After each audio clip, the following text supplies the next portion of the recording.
તારીખ 6/1/2019 રોજ મહંત સ્વામી મહારાજ મુંબઈમાં બિરાજમાન હતા।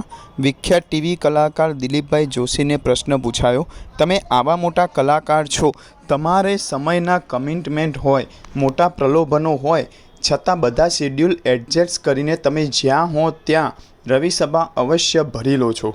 અમુક વાર તો મેકઅપ સાથે પણ ગયા હો ને રવિસભા ભરીને તરત જ શૂટિંગમાં જોડાઈ ગયા હો તેવા પ્રસંગો પણ છે।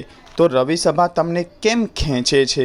દિલીપભાઈએ ઉત્તર આપ્યો, રવિસભામાં આવ્યો ને તેનાથી તિલક ચાલનોને બધું આવતું ગયું। કાંઈ પણ વિચાર્યા વગર યોગી બાપાની આજ્ઞા છે એમ વિચારીને રવિસભા ચાલુ કરી। મનમાં પ્રશ્ન હોય જે સોલ્વ ન થતા હોય પણ રવિસભાના પ્રવચનથી તેના ઉત્તર મળી જાય, આવા અનેક વાર અનુભવ થયા છે।